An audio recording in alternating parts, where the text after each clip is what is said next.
Assalamualaikum warahmatullahi wabarakatuh. Shalom, salam sejahtera bagi kita semua.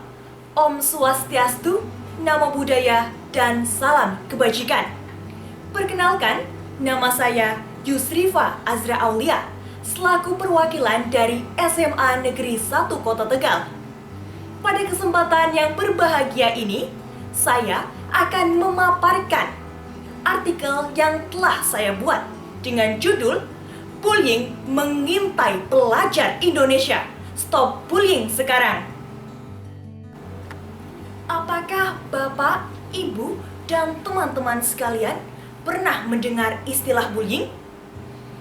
Istilah bullying sudah kerap kali kita dengar dalam kehidupan bersosial. Bullying merupakan salah satu tindakan yang dilakukan dengan cara menyakiti fisik, psikologis maupun verbal yang dilakukan seseorang maupun sekelompok orang yang merasa bahwa dirinya lebih kuat daripada korban dengan tujuan untuk menyakiti maupun menakuti korban. Indonesia termasuk ke dalam salah satu negara darurat bullying, apalagi di lingkungan sekolahnya. Hal ini dibuktikan dengan berbagai berita yang telah tersebar di media massa. Contohnya sebagai berikut. Kasus bullying yang pertama menimpa seorang siswa SMP di Cilegon. Diberitakan bahwa siswa tersebut menjadi korban bullying bahkan hingga dianiaya oleh temannya sendiri. Hal tersebut bahkan hingga direkam dan dipublikasikan ke media massa hingga viral. Kemudian, kasus yang kedua menimpa seorang siswa SMP di Banyuwangi, yang mana ia berinisial G dan berumur 13 tahun, yang tengah menempuh pendidikan di bangku kelas 7 SMP. Ia menjadi korban bullying dari teman-teman sekelasnya sendiri. Mirisnya, ia harus melakukan perawatan patah tulang. Sungguh memprihatinkan, bukan? Ternyata aksi bullying masih marak terjadi di lingkungan sekolah. Apakah teman-teman tahu apa saja bentuk-bentuk tindakan bullying? Menurut Kementerian Pemberdayaan Perempuan dan Perlindungan Anak, bullying dikategorikan menjadi 6, yaitu yang pertama, kontak fisik langsung. Tindakan bullying ini biasanya dilakukan dengan metode seperti menendang, memukul, maupun mendorong. Yang kedua, kontak verbal langsung. Tindakan bullying ini dilakukan dengan metode seperti menggunjing, mengejek, merendahkan. Yang ketiga, perilaku nonverbal langsung. Tindakan ini biasanya dilakukan dengan metode memasang raut wajah yang tidak mengenakan, menatap dengan sinis, dan menjulurkan lidah. Yang keempat, tindakan nonverbal tidak langsung. Metode ini biasanya dilakukan dengan mengirim pesan kaleng, menjauhi teman, bahkan hingga memanipulasi teman. Yang kelima, cyberbullying. Metode ini biasanya dilakukan dengan mempublikasikan komentar yang tidak layak di media sosial. Yang keenam adalah pelecehan seksual. Tindakan ini termasuk ke dalam agresi fisik maupun perilaku verbal. Adapun faktor penyebab terjadinya bully, yaitu yang pertama faktor internal, yang mana faktor internal ini berasal dari dalam diri pelaku. Contohnya seperti perasaan inferior dan perasaan dendam pelaku. Lalu yang kedua, faktor eksternal.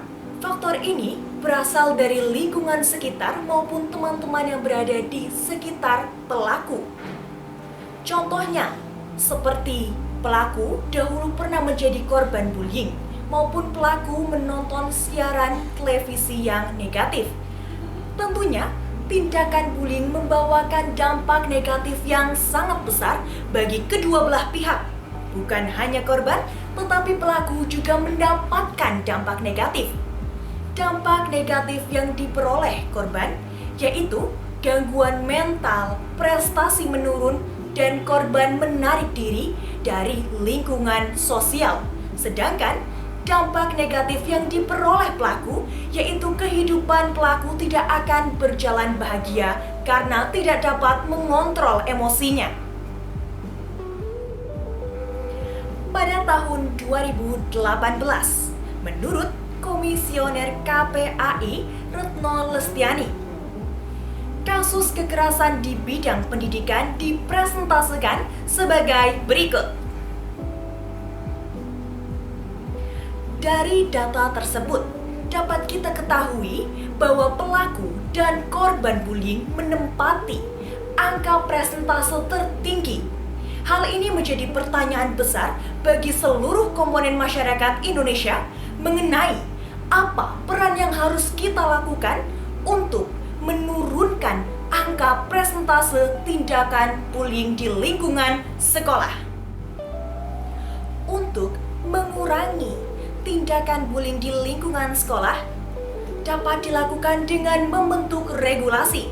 Contohnya seperti Undang-Undang Nomor 35 Tahun 2014 tentang perubahan terhadap Undang-Undang Nomor 23 Tahun 2002 tentang perlindungan anak. Dalam undang-undang ini diatur mengenai kekejaman, kekerasan, ancaman kekerasan, dan penganiayaan terhadap anak. Tujuan dibentuknya undang-undang ini adalah sebagai landasan yuridis yang mengatur hak dan kewajiban anak, perlindungan anak, dan kesejahteraan anak. Upaya yang dapat dilakukan sekolah untuk mengurangi tindakan bullying yaitu dengan membiasakan adat 5S: senyum, sapa, salam, sopan, dan santun. Selain itu, juga dengan mengimplementasikan karakteristik profil pelajar Pancasila yang diharapkan dapat melahirkan generasi dan insan yang berakhlak mulia. Selain orang tua, guru juga memiliki peran penting dalam menjadi suri teladan para siswa. Hal ini mengapa keteladanan dimasukkan sebagai salah satu pokok pendidikan karakter siswa. Saya juga memiliki inovasi untuk mengurangi tindakan bullying di lingkungan sekolah, yaitu dengan memilih duta anti-bullying, yang mana duta anti-bullying ini memiliki wewenang yang saya sebut sebagai 3M. Yang pertama adalah mengedukasi, yaitu mensosialisasikan kepada seluruh komponen masyarakat dengan tujuan untuk menumbuhkan kesadaran akan bahaya bullying. Yang kedua, mengawasi, yakni mengamati lingkungan sekitar dan menilai apakah sudah sesuai dengan semestinya.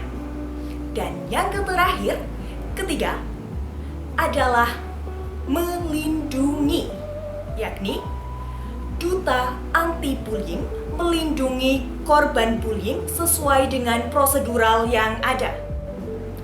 Dengan adanya upaya dari pemerintah maupun seluruh komponen masyarakat, diharapkan dapat menurunkan angka kasus bullying secara drastis di Indonesia, sehingga dapat terwujud lingkungan sekolah yang nyaman dan aman, yang mana akan berpengaruh terhadap kegiatan pembelajaran supaya lebih efektif dan efisien. Oleh karena itu, marilah kita bahu-membahu untuk mewujudkan Indonesia bebas bully, sehingga dapat melahirkan generasi yang memiliki tumbuh kembang yang optimal. Saya, Yusrifa Azra Aulia, siswi SMA Negeri 1 Kota Tegal, siap menjadi Duta Integritas tahun 2022.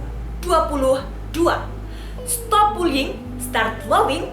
Sekian dan terima kasih. Wassalamualaikum warahmatullahi wabarakatuh.